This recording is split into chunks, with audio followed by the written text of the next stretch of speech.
Why you can't get out of bed. A message for the exhausted chosen. What if I told you that the very thing keeping you trapped in bed isn't weakness at all, but a spiritual war so intense that most people would have already surrendered? Right now, as you watch this, you might be lying down, feeling that familiar heaviness pressing against your chest, wondering why your body refuses to cooperate with your mind. And here's what nobody's telling you. This isn't about laziness. This is about something far more ancient, far more powerful, and far more personal than you ever imagined. Stay with me for the next few moments, because what I'm about to reveal will completely transform how you see your exhaustion. And if you're here right now, it's not by chance. You've been chosen to hear this message at this exact moment in time. There's an invisible weight crushing down on you that others simply cannot perceive. They observe your motionless body and assume rest, but they have absolutely no comprehension of what it requires just to remain present when your soul is fragmenting from within. The alarm sound pierces through the morning air. Golden light streams through your windows. Yet you remain there, frozen, bearing burdens that exist beyond the physical realm. This isn't ordinary tiredness. This is spiritual warfare manifesting in your physical form. And the battlefield? It's been relocated to the most intimate space you possess. Your bed. Your room has transformed into something resembling a sacred cave, a place of isolation where ancient battles rage in complete silence. Yet within this hidden war zone, something remains that the enemy never anticipated. A presence, unwavering, constant, sitting beside you in the darkest hours, waiting patiently for you to recognize what's truly happening. This moment you're experiencing, this crushing exhaustion, it isn't your ending, it's your preparation. A preparation for a breakthrough so massive that your current mind cannot even begin to comprehend its magnitude. Before we venture deeper into these hidden truths, I need you to do something right now. If this message is already stirring something deep within your spirit, press that like button. Subscribe to this channel if you haven't already, because every single video we create here is designed specifically for souls like yours, souls on profound spiritual journeys that few understand. And here's something crucial. Comment the number 99 below this video. In the spiritual realm, 99 represents divine completion. It's the sacred number that declares an end to hidden suffering, the closing of silent battles, and the beginning of your restoration. Type it now, claim it, because what unfolds next will shift everything you thought you knew about your struggle. They watch your still form and make their assumptions. They think they understand, but they don't hear the voices that echo through the corridors of your mind like whispers from another dimension. They cannot feel that crushing pressure that settles on your chest before consciousness even fully returns.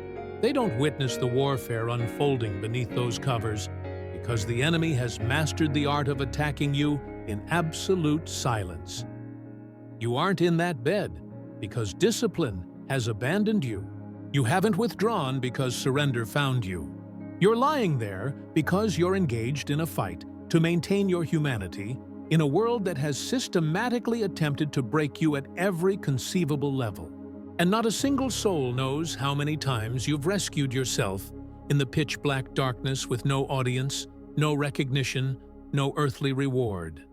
This is the war that remains unspoken. The spiritual combat waged in absolute stillness, the emotional siege that unfolds behind locked doors, the mental struggle that leaves no visible wounds, yet leaves you completely shattered internally. People speak words that sound simple. Just rise up, shake this off, pray with more intensity. But they don't understand that rising up feels like ascending a mountain in an atmosphere devoid of oxygen. That prayer feels like speaking into an endless void that swallows every word without echo. That shaking it off would demand strength that vanished from your reserves weeks ago. You've become a master of concealment, smiling while internally your spirit screams in agony, functioning when every cell in your body signals collapse, appearing present when every fiber of your being yearns to vanish into nothingness. But here's a truth that will crack open your understanding. What they label as weakness, the heavens recognize as resistance. What they mistake for avoidance, the spiritual realm sees as active warfare. Because here's what most people fail to grasp. Chosen ones don't always engage in battle with weapons drawn. Sometimes your most powerful act of warfare is the decision to remain alive for one more day, to draw breath again when tomorrow arrives, to refuse the darkness when it whispers your name with false promises of peace. Even when your physical body cannot rise, your spirit refuses to die. There are battles that happen without any movement whatsoever, victories that occur in complete silence, miracles born in moments of absolute stillness. If you're hearing these words right now, it's because you've already survived the kind of nights that would have completely crushed most people. Nights where the darkness felt solid, tangible, suffocating, where time moved differently, stretching pain into what felt like eternity. But don't settle into comfort just yet, because in the moments ahead, you'll discover why this war is so deeply personal, why it targets you specifically, and what it's desperately trying to prevent you from stepping into. Once you see that truth clearly, you'll never perceive your exhaustion the same way again. Something is coming, and it's not what you expect. They told you that if your faith was sufficient, you wouldn't feel this way. That if you truly trusted the divine, you wouldn't be lying there feeling numb, confused, completely detached from everything you once knew. They constructed a belief system around you that suggested spiritual strength means smiling through every storm, praying without ever pausing, rising without any hesitation whatsoever. But that's not truth. That's performance. That's religion masquerading as relationship. And what you're moving through right now, this isn't a lack of faith. This is evidence that you've been standing on the front lines of spiritual warfare for far too long without reinforcements. Let me speak this clearly so it penetrates every wall you've built. Even the anointed experience exhaustion, even those called collapse. Even individuals marked by heaven cry out in silence when no witnesses surround them. Do you recall Elijah? The prophet who commanded fire to descend from the heavens ended up hiding in a cave, begging God to simply end his life. Jeremiah wept so continuously, they called him the weeping prophet, his tears becoming his identity. And Jesus, yes, even Jesus himself, the Messiah in flesh, felt so crushed by the weight of his assignment in Gethsemane that his sweat transformed into blood. So what makes you think that your fatigue disqualifies you from your calling? What lie convinced you that because you're tired, you're no longer chosen? Let me shatter that deception right now. Your fatigue doesn't make you weak. It makes you real. It makes you authentically human. It makes you honest before the divine in ways that pretenders never achieve. You've been holding everything together for so long, praying for others while nobody prays for you, showing up strong for people who would never carry you in return, answering calls at all hours, wiping tears from faces, encouraging souls while your own spirit has been slowly unraveling like thread pulled from ancient fabric. This is the hidden exhaustion of the chosen, and it's not happening because you're doing something wrong.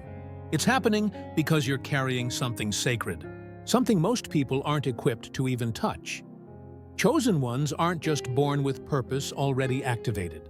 They're forged through intense pressure, shaped through fire, refined through experiences that would break ordinary vessels.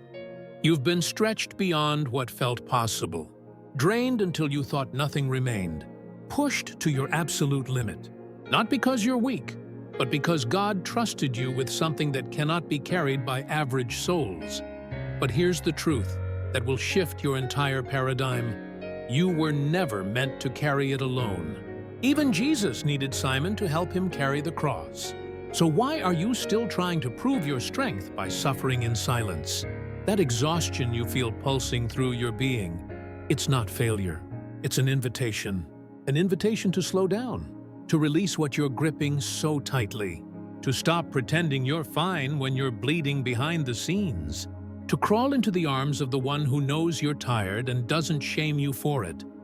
Because there exists a kind of rest the world cannot offer, a peace that doesn't come from closing your eyes, but from finally laying down what was never yours to carry alone. And once you surrender, once you stop trying to earn your worth through endless performance, something inside you shifts. But don't misunderstand. That shift doesn't always arrive with fireworks. Sometimes it comes in a whisper, in a sigh, in the sacred silence between breakdown and breakthrough. And in the next part of this message, I'll reveal where your real enemy is hiding. Because it's not always outside. Sometimes it's the voice inside your own mind, speaking in your own tone, using your own vocabulary. And once you recognize it, once you can identify its signature, the entire battle changes. Don't miss this next part. Your freedom is closer than it feels. For most people, a bed represents peace, a sanctuary of rest, a place where the body powers down and the mind releases its grip on the day. But for you, the chosen one, the bed has become something entirely different. It's not just a mattress, not just sheets and pillows arranged for comfort. It's a war zone, because when the world finally goes quiet, when all the noise fades, that's when they start speaking. The demons don't announce themselves with shouts. They whisper. And their whispers sound exactly like your own thoughts, making them almost impossible to distinguish. You're not enough. You're falling behind everyone else. You're a burden to those around you. God has forgotten you exist. And lying there in the stillness, with lights extinguished and your heart racing in your chest, those whispers don't feel like lies. They feel like truth. They feel like revelations. They feel like the universe finally being honest with you. It's in bed that fear grows teeth, where depression drapes itself over your chest like a weighted blanket made of shadows, where the silence becomes so loud it drowns out every scripture you've ever memorized, every promise you've ever clung to. And you begin to wonder if this is what life will always feel like. If this is your permanent state, your final destination, your bed, which should be a place of recovery, becomes a cage. And every time you attempt to rise, those invisible chains tighten, pulling you back into that same spiral, that same dark vortex. But here's what no one else can see. You're not just lying there passively. You're fighting, not against flesh and blood, but against spirits of discouragement, hopelessness, and spiritual sabotage. You are not resting. You are resisting.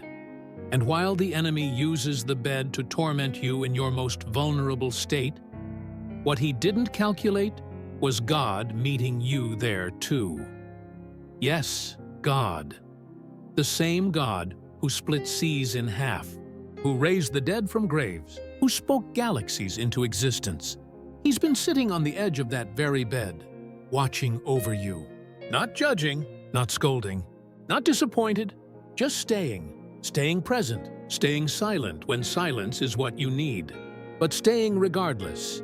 He's the one who catches tears you cannot explain, the one who heard that whisper when you said, "I can't do this anymore," the one who saw the moment you curled up and said, "God, please just hold me." You didn't need to quote verses. You didn't need perfect theological words. You didn't need strength, because sometimes the most powerful prayer is a cry into a pillow soaked with invisible warfare. And God responded. He responded with mercy, with angels who warred on your behalf when you didn't even know a battle was raging, with peace that didn't remove the pain, but gave you just enough breath to wake up the next morning, with grace that covered you when shame was screaming that you weren't worthy. Because even on your worst days, especially on your worst days, He refuses to walk away. This is not just your bed. It's your altar, It's your battleground. It's your proof that you can survive nights when darkness surrounds you, and your purpose still calls your name through the void. If you're finding strength in this message, if something inside you is awakening, take a moment right now to subscribe to this channel, because you're part of a community of chosen ones who understand this battle, who live this reality, and we're walking this path together. Here's the twist nobody tells you. The place where the enemy whispers the loudest is often the same place where your purpose is being forged in silence. So don't underestimate the war that happens between the sheets. Because what looks like isolation is often initiation. And in the next part, we'll go even deeper into the reason your soul feels things others can't explain. Why what you sense may be the very clue to unlocking what you're destined to become. Stay with me. Your sensitivity is not a curse. It's a spiritual key. You've walked into places and instantly felt the shift. No one said a word. No one gave you a look. Nothing changed visibly. But something changed. The room felt heavier, the air thicker, your chest tighter. And you couldn't explain why, because no one else noticed. But you did.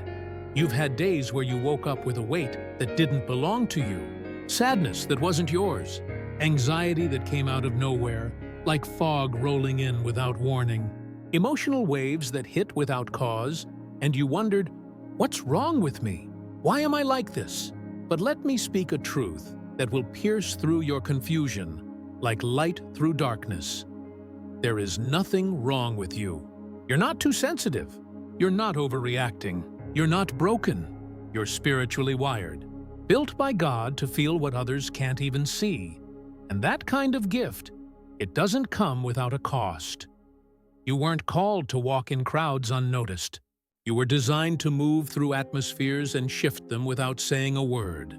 To feel the oppression in someone's soul before they even admit they're hurting. To detect deception behind polished smiles. To sense danger before it arrives. To absorb spiritual signals that others ignore completely. That's why you can't tolerate surface-level conversations anymore. Why you're drained by small talk. Why you crave depth, silence, truth. And why certain people suddenly feel unbearable to be around, even if you can't logically explain it. You were never meant to blend in. You were made to perceive what's hidden, to see beyond the veil, to know what's unspoken. But with that perception comes a unique type of pain. Because when you feel too much, you carry burdens that were never yours to begin with. You mourn over what others mock. You pray for people who curse you. You cry for those who'd never cry for you. And sometimes you isolate not because you're broken, but because you're overwhelmed by everything your spirit has absorbed in the noise. This is why rest doesn't always fix you. Because sleep doesn't clear spiritual downloads. Only presence does. Only time with the divine quiets the overload. Because He's the only one who understands the language of your sensitivity. You are not emotionally unstable. You are prophetically tuned. You hear heaven louder. You notice spiritual attacks faster.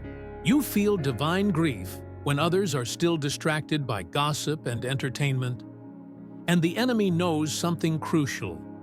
If he can make you believe your sensitivity is a weakness, you'll silence your discernment. You'll numb your awareness. You'll start believing the lie that you're just too emotional to be effective. But here's the truth. Your sensitivity is your signal.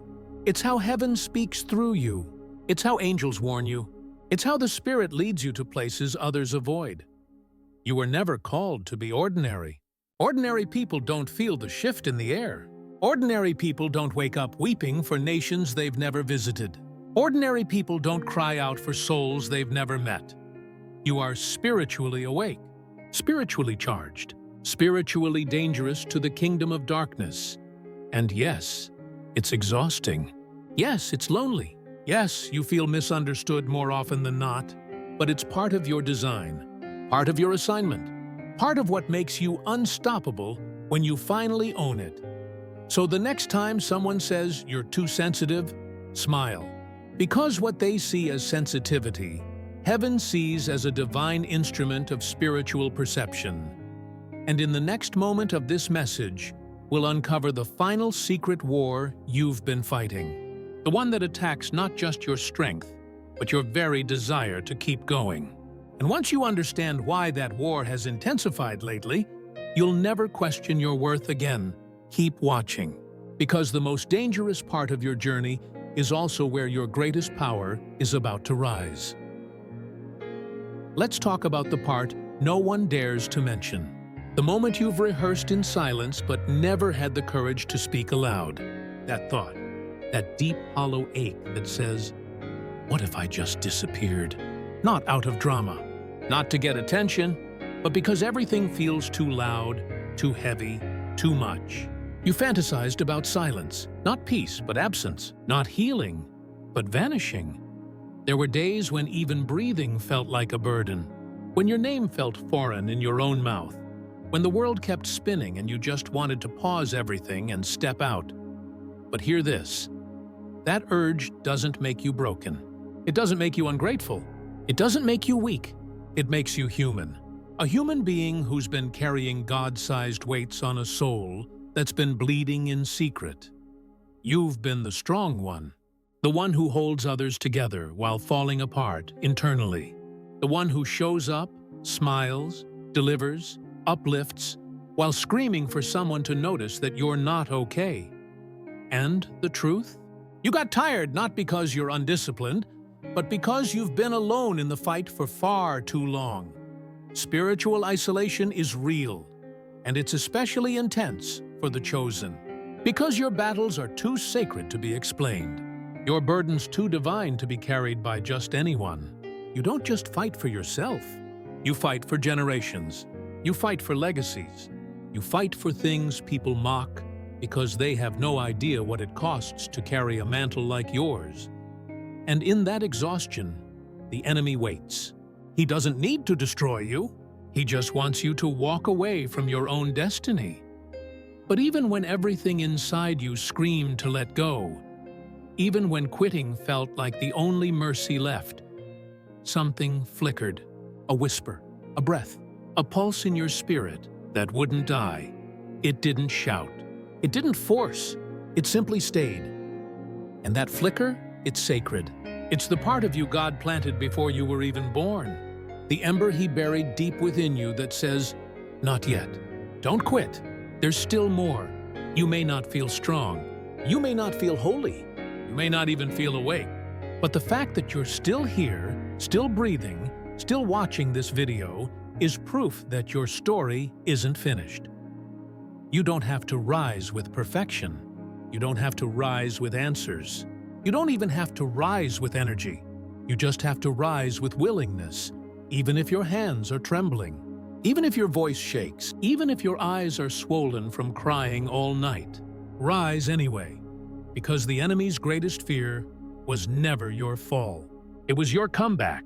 He's terrified that you'll rise from the ashes with fire in your eyes and a testimony in your mouth, that you'll return stronger, wiser, louder, and more dangerous to the kingdom of darkness than ever before. You felt like giving up.